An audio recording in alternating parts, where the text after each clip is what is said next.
Hi team, greetings everyone.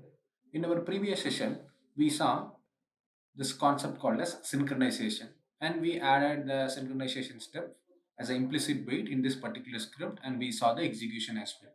In today's session, we are going to discuss about a new concept called as quick run settings. So here, usually if we want to run this particular script, what we will be seeing, what we will be doing, we'll be just clicking on this particular run button. Like what if I want to customize the run configuration? So this is normal run configuration. When I click on this run button, what is going to take? It is going to take the default machine for execution, right? What if I want to change the machine or I want to give some inputs for that particular execution? So here I want to configure the run settings whichever is going to be triggered. So in that case, we will be using this option called as quick run settings. So now let me just click on this particular option, quick run settings. So once I click on it, we'll be getting a pop-up like this in the name of quick run settings. And here in the information, if you notice, this settings is specific to this execution only. So what is the meaning of this?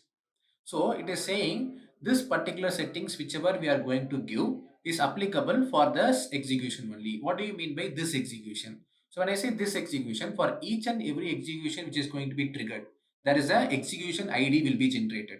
Correct? We already saw it. So for each and every time you are going to click on run button, a new execution ID will be generated.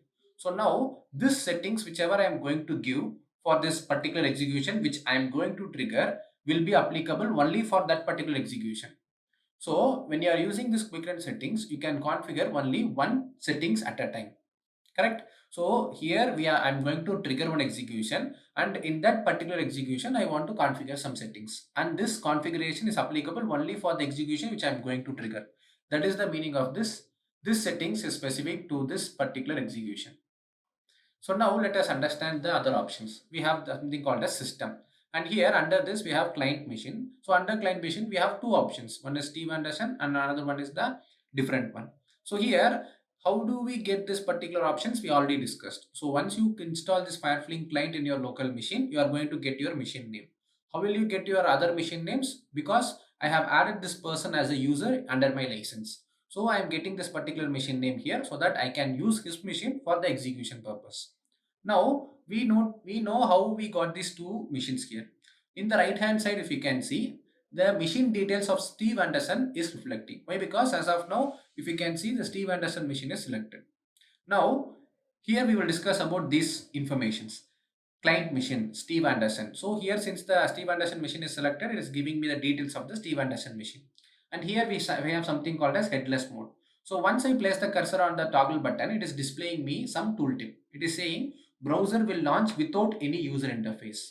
So once I enable this headless mode, what is going to happen? It is going to trigger the execution, but we cannot see the browser launching and performing the actions and all because this is headless mode. So the execution will be happening in the backend where we cannot see that particular UI in our local machine. That is the purpose of using this headless mode. Now coming to this execution environment. So execution environment, if you can see, it's a drop down as of now. I'll just click on it. Once I click on it, I have multiple options: local, browser stack, source lab, lambda test. So this local indicates your local machine where you have installed your FireFlink client. And this browser stack, source lab, and lambda test, these are called as cloud platforms. We will discuss about these platforms in detail in the later sessions. So here, as of now, you can select local. You are indicating that I want to trigger the execution in my computer. That is the meaning of this local. And in your local system, what is the OS is reflecting? So it is having Windows 11 Enterprise OS. And what is the version of that particular OS is displaying. And here, if you can see, we have browser. So here, this browser is also a drop down if you notice. Let me click on this drop down. So in my local machine, I have three different browsers: Google Chrome, Internet Explorer, Microsoft Edge. So if I want to run my script in Google Chrome, I can select Google Chrome here. My script will be running in Chrome browser. If I want to run it in the Microsoft Edge or this Internet Explorer, I have to select the respective browser and then I have to trigger the execution. So say for example, I have to trigger the execution in Microsoft Edge. What is going to happen? Now the execution will be happening in the Microsoft Edge.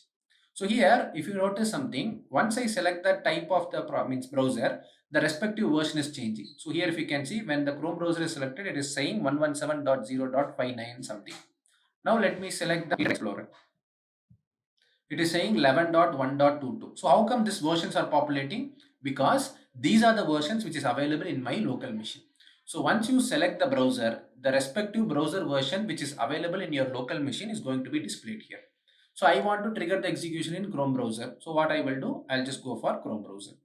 Now here we have something called as access. This we will discuss in detail once we are into the configuration section.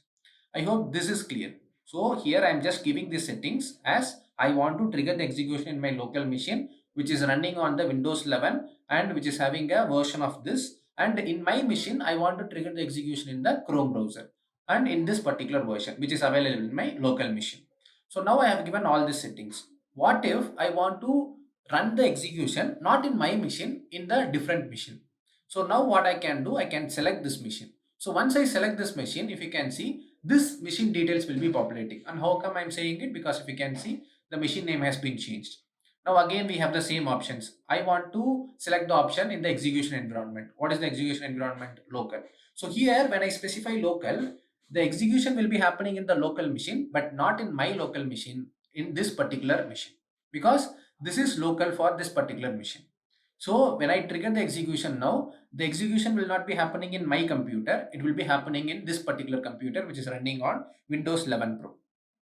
Now, if you can see, it is running on Windows 11 Pro and this is the version. And here, if you can see in that particular computer, what are the browsers available? So once I click on this drop down, in that particular computer, there are 4 different browsers available. Chrome browser, Firefox, Internet Explorer and Microsoft Edge. So if I notice, depending upon the browser which I am selecting, the browser version will change here. So here we can customize in which machine we want to run the particular execution and in which browser we want to run the particular execution, that we can customize with the help of this quick run settings using this system option. So this helps us to change the machine as well as change the browser if we need. So what I will do, I will trigger the execution in my machine. So I'll select my machine now and I will trigger it in the Chrome browser only. So it is selected Chrome browser now. Now we are clear with this system. Now let us discuss about this step. Let me expand this step. So once I scroll down, if you can see, there are 3 options. One is delay between steps, one is implicit wait, one is explicit wait. So what is this delay between steps? So in my script which I ran, the registration script I'm talking about, we have around 21 steps, right? So for each and every step, I want to give some delay. Say for example, my first step will execute, I want to give 1 second delay, then my second step should execute, then 1 second delay, then my third step should execute. In that fashion, I want to trigger the execution. Why? Because I want to see the execution. So previously when we are running the execution, what was happening? The execution was very fast to see it. Correct? So now I want to see the execution. So in that case, what I can do, I can use this delay between steps. So what I will do, I'll just increase this. So I'll just say 2 seconds. So what is going to happen? For each and every step to be executed, it will give 2 seconds delay. And this changes is applicable only for the particular execution which I am going to trigger. Correct? Because I am in quick run settings. Coming to this implicit wait. So here I have already given the implicit wait in my particular script as 20 seconds. What if in this particular execution which I am going to trigger, I want to change the implicit wait. I don't want to change it in the script, but for this particular execution, I want to increase the time. It is not 20 seconds, I want it to increase to 30 seconds. And this change will not affect my script. This will be applicable only for this particular execution which I am going to trigger. Correct? So that is how this implicit wait will work. Now coming to explicit wait. So whenever you are going to give an explicit wait in your particular script, you can customize the time here using this quick run settings. By default, it will take 20 seconds. So if you want to increase or if you want to decrease, you can use this particular explicit wait here. Right? So here if you can see, we have seen about the different steps, which is nothing but delay between steps, implicit wait and explicit wait. When you will be using this delay between steps, whenever you want to add the delay between each and every step inside your script. And when you will use this implicit wait for the particular execution, you want to increase the or decrease the implicit wait, then you will be using this implicit wait. And when you will be using the explicit wait, whenever you have added the steps for explicit wait in your script, and if you want to change the timing, then you can use this explicit wait. By default, what will be the time which is available for explicit wait? 20 seconds. Right? Now, let us discuss about this result. Let me expand this. I'll scroll down. So here if you can see, we have 2 options. One is capture screenshot in result, capture video in result. So here when I say capture screenshot in result, we have 3 options. for failed steps only. For all steps, do not capture. Now, this option is for capturing the screenshot. So by default, it is selected for failed steps only. So whenever a step is getting failed, the screenshot will be taken.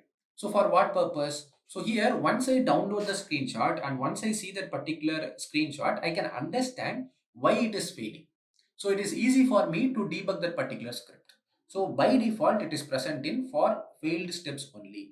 Now I want to capture for all the steps, whether it is passing, whether it is failing. Then in that case, what you can do, you can go for all steps.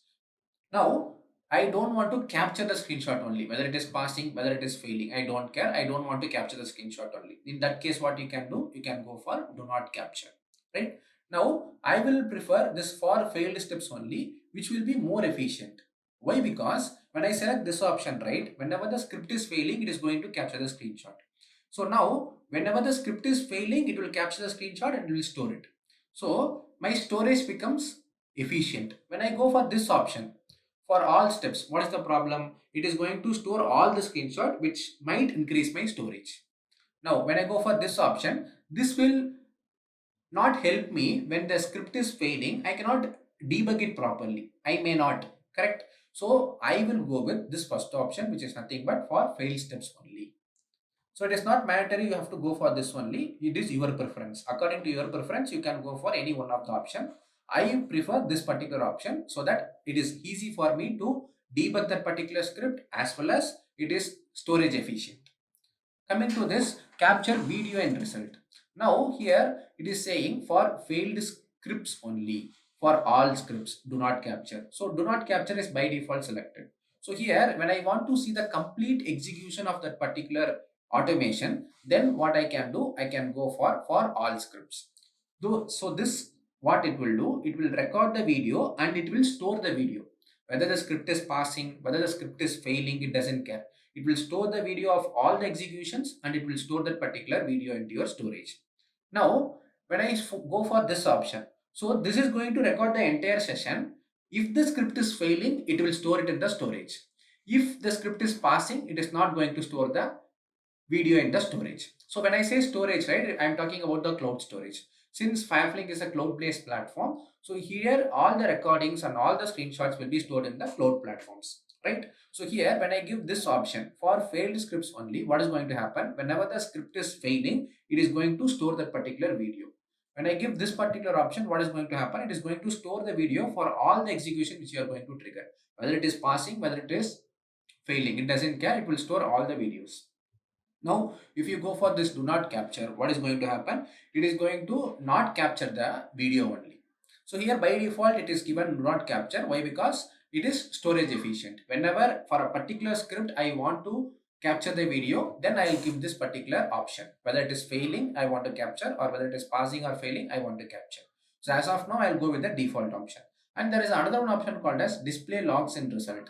So here, this, if you can see, there is a checkbox and this error logs are by default selected, because whenever you will be getting the error logs, so when you will be getting the error logs, obviously when the script is failing due to some error, you will be getting this error logs. So in the result, if you are seeing a failed status, this particular failed means that particular failed status will be having this error logs. Let us see this in practical. As of now, you just observe this. So here error logs is by default selected and this is applicable only for failed steps, because when I say past steps, it will not be having any kind of error logs. But when I say failed steps, obviously it will be having some kind of error logs, right?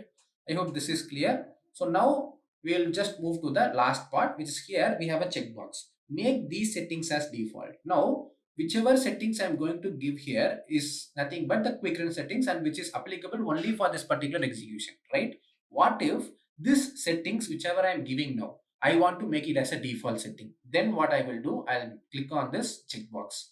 So now what is going to happen? Whatever settings you have given will be taken as a default settings. So hereafter, if you are going to click on the run button, what it will do?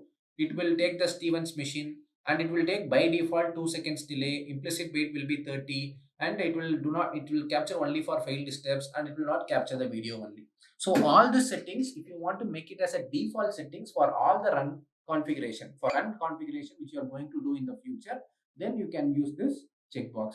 or I don't want, I want the settings to be applicable for this execution which I'm going to trigger, then uncheck this. So this will not make it as a default settings. So once you want to make it as default, check this, and if you can see here, it is saying save and run. This settings whichever you have given will be taken as a default. I don't want to give it as a default setting. What I will do, I'll just uncheck this. Now I can just cancel this, or I can just run this. Now I want to run this. Now the execution should be triggered in which machine? In my machine, Steve Anderson, with delay between steps of 2 seconds, right? I'll just click on run. So now what should happen? A new execution ID should be generated, and it is showing awaiting client status, right? Now the execution should be picked up. See, the execution is picked up. It is opening the browser and it is waiting for 2 seconds for each and every step. If you notice, it was waiting for 2 seconds and it was maximizing the browser. It was waiting for 2 seconds and it is loading the particular application. So for each and every step, it is going to take 2 seconds delay. So it is navigated to login page. It has to click on create account button now. So it has to enter the first name. 2 seconds wait, last name. 2 seconds wait, gender. 2 seconds wait, phone number. So for each and every action, it is going to wait for 2 seconds. Why? Because I have given delay between steps as 2 seconds. In this fashion, we can clearly see this particular execution, right? Now it has to click on register, it has to verify this, and it has to finally close the browser. See, the browser is closed. Now I'll just sync the status to see the particular status. Here if you can see, it is getting passed again. Now let me just go to the script.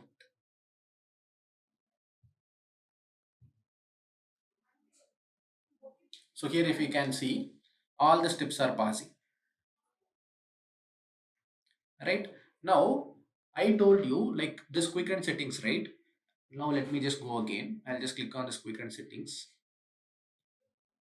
So here Steve machine is selected and the other information is reflecting. Observe, once I expand this step, see again it is coming to 0. Why? Because that particular settings whichever I have given is only for that particular execution. So if I would have saved that particular settings, make this as default and click on run and save, what will happen? Now it will remember that 2 seconds delay and it will display me the 2 seconds delay. So here we have seen the execution in our machine.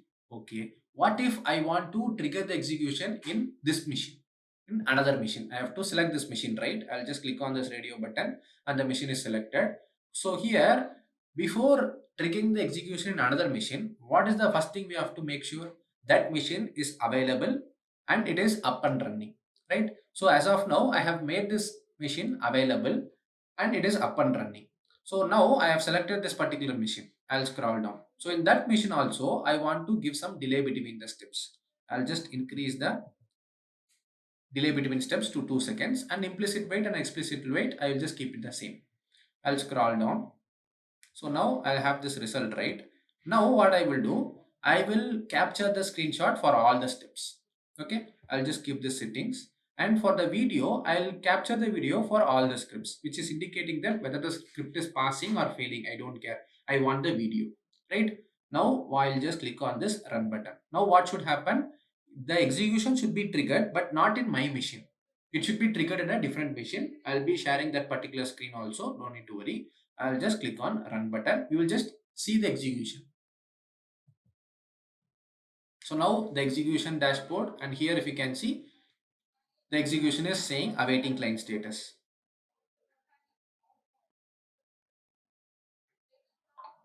So here if you can see, the execution is triggered in the next machine.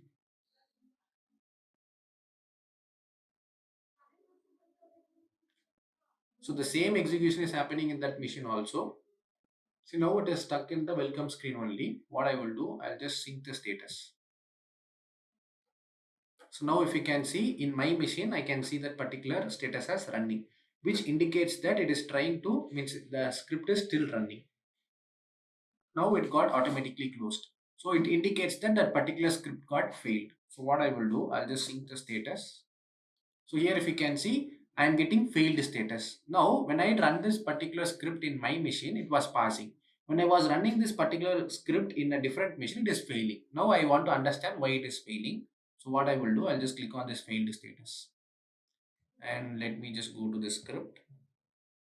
So here if you can see, it is failing in the step number 5.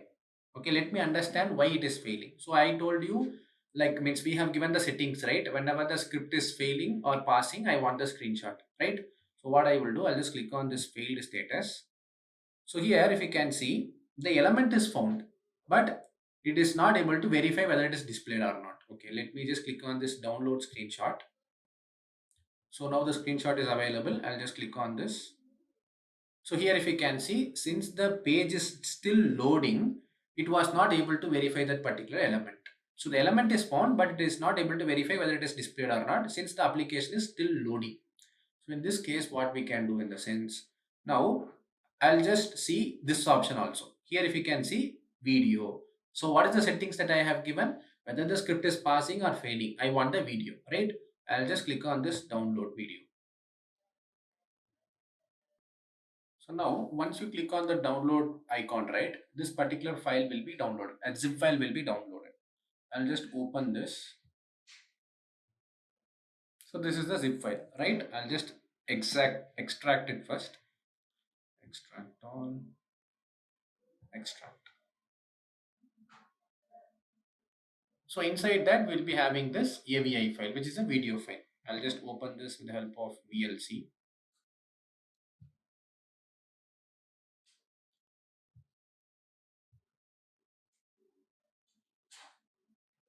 So here, if you can see, that particular video is getting played here. So this was not my machine, this was the another machine.